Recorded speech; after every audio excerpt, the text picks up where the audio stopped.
Hello दोस्तों, मैं आप सभी का स्वागत करता हूं आपके अपने यूट्यूब चैनल रेम्बो बाबा कंपटीशन में। तो हम दे आज ही हमारी इंट्रोडक्शन क्लास हम लेने जा रहे हैं। किसके लिए? वो रेलवे ग्रुप डी के लिए। किसके लिए? रेलवे ग्रुप डी के लिए। किसकी? साइंस की क्लास के लिए।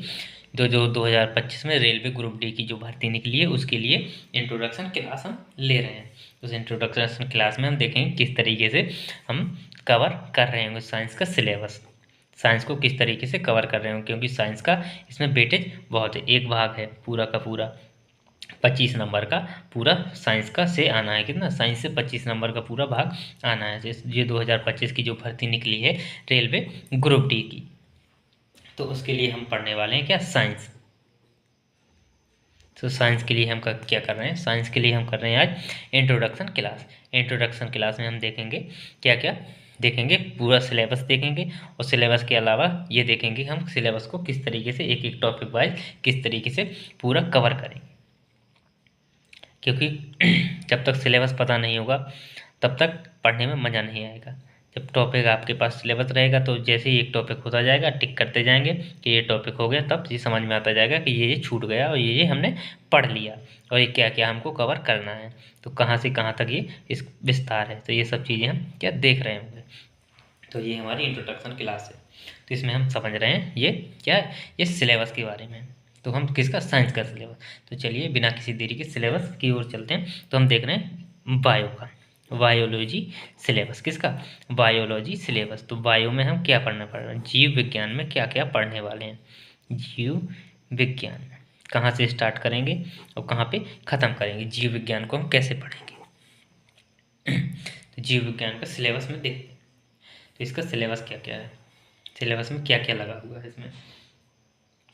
तो जीव विज्ञान में हम कहाँ से स्टार्ट करेंगे? स्टार्ट करेंगे सजीव और निर्जीव से स्टार्ट करेंगे। जो क्या है?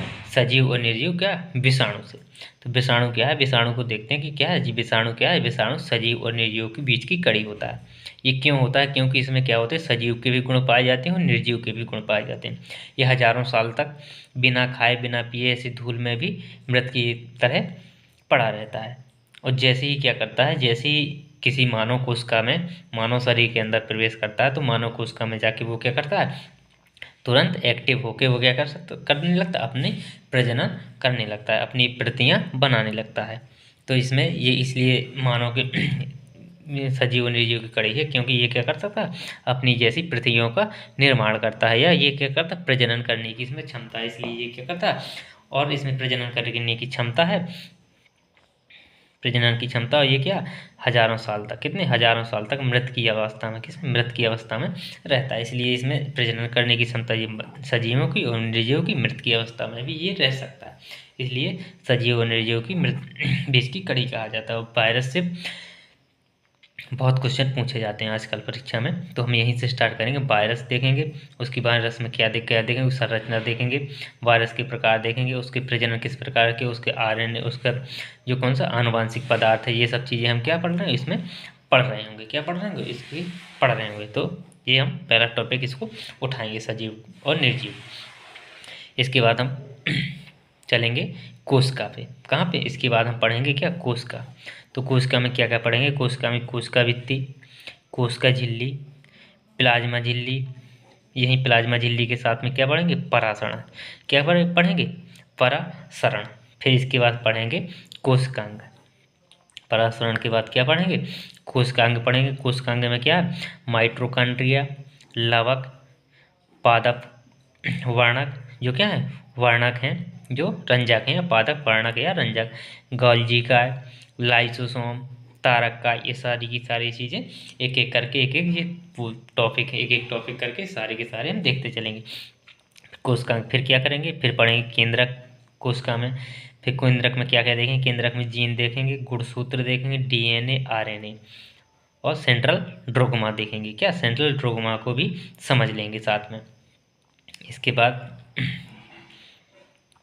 कोशिका का विभाजन देखेंगे। क्या करेंगे? कोशिका का विभाजन किस प्रकार? समसूत्री, अर्धसूत्री, विषमसूत्री, ये सब क्या देखें? म्योसिस और माइटोसिस इसको इंग्लिश में बोलते हैं। ये सब चीज़ें हम पढ़ रहे होंगे।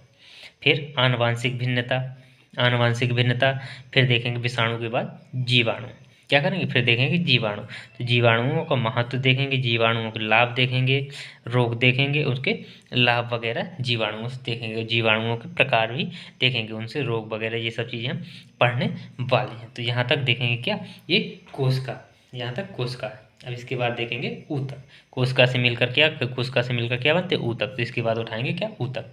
क्रमशः इसी प्रकार से हम देखेंगे। चलिए इसके बाद देखेंगे हम ऊतक। ऊतक में क्या देखेंगे, ऊतक में कितने, दो ऊतक होते हैं। कितने, जंतु ऊतक होते हैं, पादप ऊतक होते हैं। कौन कौन, जंतु ऊतक और पादप ऊतक। तो पहले देखेंगे जंतु ऊतक। जंतु ऊतक में जो क्या, कौन सा, पहला उपकला ऊतक। क्या होता है, उपकला ऊतक। उपकला ऊतक में देखेंगे हम त्वचा को। क्या देखेंगे, उपकला ऊतक में देखेंगे त्वचा को। फिर जंतु ऊतक का दूसरा क्या, संयोजी ऊतक। क्या, संयोजी ऊतक में देखेंगे क्या, रुधिर या रक्त। किसको, रक्त को। तो रुधिर, रक्त में क्या क्या देखेंगे, आरबीसी, डब्ल्यूबीसी, प्लेटलेट्स, आरएच तत्व, रक्त समूह या रक्त की प्रतिरक्षी प्रणाली, ये सारी की सारी किसमें, संयोजी ऊतक में हम देख रहे होंगे। फिर देख रहे होंगे लसिका, लसिका तंत्र, उपास्थि, अस्थि, अस्थि संधियाँ, और ये सारी की सारी चीज़ हम पढ़ रहे होंगे। तो इसके बाद फिर कौन सा आएगा, इसके बाद देखेंगे फिर पेशी ऊतक।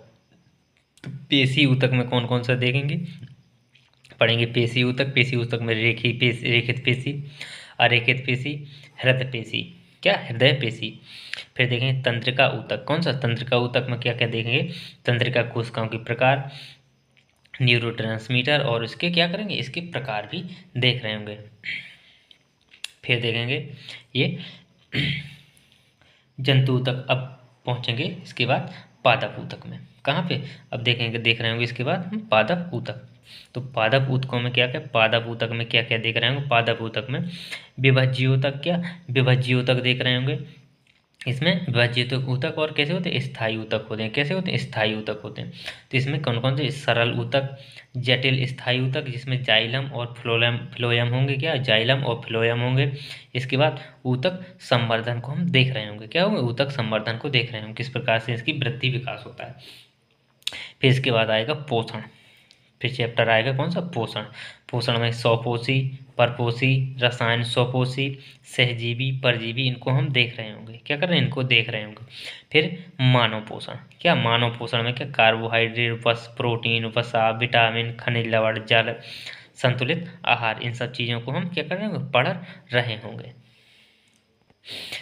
इसके बाद हम पढ़ रहे होंगे पाचन तंत्र। क्या पढ़ रहे होंगे, इसके बाद हम पढ़ रहे होंगे पाचन तंत्र। पाचन तंत्र में क्या, आहार नाल, आमाशय, आंत, पाचन ग्रंथियाँ, और क्या, पाचन तंत्र के रोग वगैरह, ये सब चीज़ें, और उनके निदान वगैरह, ये सब चीज़ें हम पढ़ रहे होंगे। क्या क्या रोग हैं जो इम्पोर्टेंट मेजर चीज़ें हम देख रहे होंगे। फिर इसके बाद क्या आएगा, प्रकाश संश्लेषण। फिर प्रकाश संश्लेषण पढ़ रहे होंगे, प्रकाश संश्लेषण के भाग, प्रकाश संश्लेषण के प्रकार। फिर देख रहे होंगे श्वसन तंत्र। क्या, श्वसन तंत्र। श्वसन तंत्र में कोशिका में श्वसन देखेंगे और मानव में श्वसन देखेंगे। कोशिका के अंदर भी क्या होता है, श्वसन होता है, और मानव भी क्या करता है, श्वसन। तो मानव के इसमें फेफड़े वेफड़े इन सब चीज़ों को पढ़ रहे होंगे।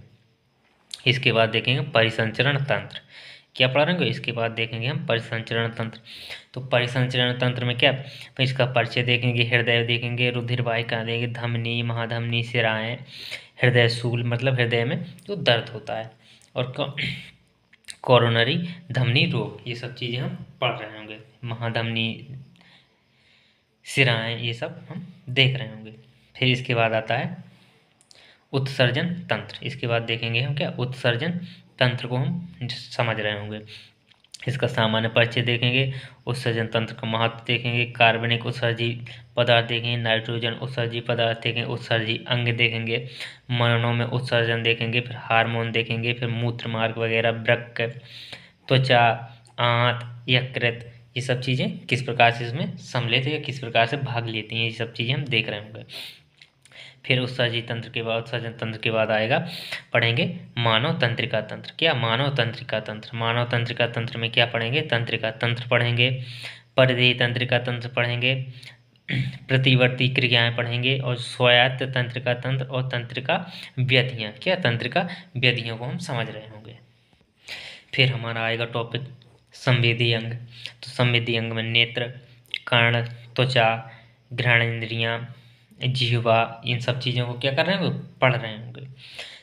तो ये संवेदी अंग हो गए। फिर इसके बाद अंतःस्रावी ग्रंथियाँ, क्या जो अंतःस्रावी ग्रंथियाँ जो क्या ये बहुत इससे पूछा जाता है, इससे बहुत, इस टॉपिक बहुत ही इंपॉर्टेंट हो जाएगा ये वाला, क्योंकि इससे बहुत कष्ट परीक्षा में पूछा जाता है। तो इसमें क्या हार्मोन देख रहे होंगे, पीयूष ग्रंथियों को, और भी जो ग्रंथियाँ उनको पीनियल ग्रंथियाँ, थाइमस ग्रंथियाँ, अधिवृक्क, जनन ग्रंथियाँ, इन सब चीज़ों से कौन कौन से हार्मोन और कौन कौन से हार्मोन निकलते हैं, ये सब चीज़ें हम देख रहे होंगे।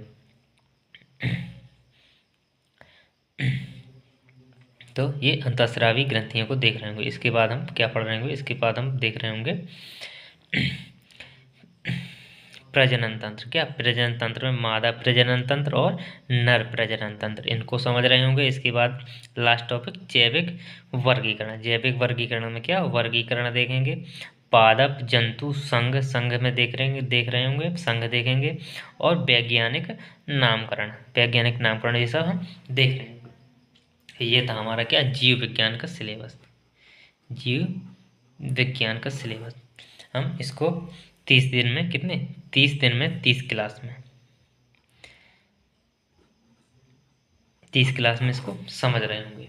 30 दिन में 30 क्लास में इसको एक एक करके समझ रहे होंगे। इसके बाद फिर हम स्टार्ट करेंगे केमिस्ट्री या रसायन विज्ञान, फिर भौतिक विज्ञान। भौतिक विज्ञान जैसे ही इसका सिलेबस लेके आया, जब रसायन विज्ञान स्टार्ट करेंगे तो उसका सिलेबस समझा के उसको स्टार्ट करेंगे, फिर भौतिक विज्ञान का सिलेबस समझा के फिर भौतिक विज्ञान को स्टार्ट कर रहे होंगे। इसमें ये टॉपिक पर क्वेश्चन नहीं लिख पाया मैं, याद नहीं रही, तो इनमें क्वेश्चन भी लिख के लेके आऊँगा। तो इसको हम 30 क्लास में पढ़ रहे होंगे। थैंक यू दोस्तों। अगर जानकारी अच्छी लगी तो प्लीज़ लाइक और सब्सक्राइब जरूर करिएगा। थैंक यू दोस्तों।